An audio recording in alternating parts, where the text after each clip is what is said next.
One hair trend that emerged from New York Fashion Week is the bend. So today, I'm here with celebrity hairstylist John Raymond to learn how to get the look at home. What is the bend, and what makes it different from waves? What is the bend? What an excellent question. I know, it's the elusive bend. So there's always a challenge to make hair have movement and texture and make it look a little different than just a traditional curl.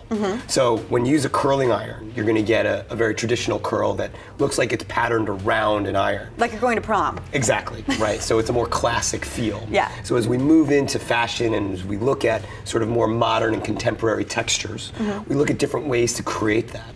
So the bend is actually a way to create a curl that's actually not spiraled, but actually bent through the hair. Whose hair is this right for? Is there anybody that should stay away from this look? So for me, hair is a fabric, and as long as you can manage your fabric, then anybody can wear it. But you have to do different things depending on your hair type.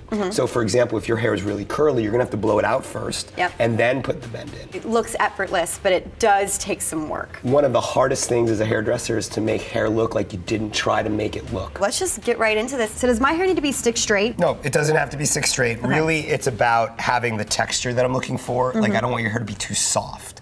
Got it. If it's too soft, it won't hold the bend. Now we take our flat irons. I'm just gonna feed it very gently in an S pattern. So I'm just gonna sit here like this, and I'm just gonna bend the hair and then set it with my iron. See, I'm just feeding that in, and I have the heat very high. Oftentimes I like to leave the ends out a little bit, so I like to see them a bit straight. So you see, here's that S wave. But the reality is we would then pull that out. So to me, it's more of a haphazard texture. It's really all about just moving the hair in different ways and not taking it so seriously. Yeah. We don't want to be so methodical, so set, that it's really about that just kind of movement that you're trying to create to just give your hair the bend and the texture. And I usually recommend not putting the curl too high up on the crown, really living down so it has that flatness with the texture. So how am I supposed to give some bend? What am I even supposed to do with these bangs? I actually like your fringe. I think it looks nice, but I want it to kind of come over a little bit so you can actually take your iron.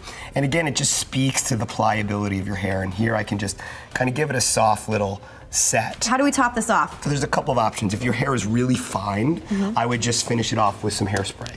So I take your hair and just spray some of this in and just move it around.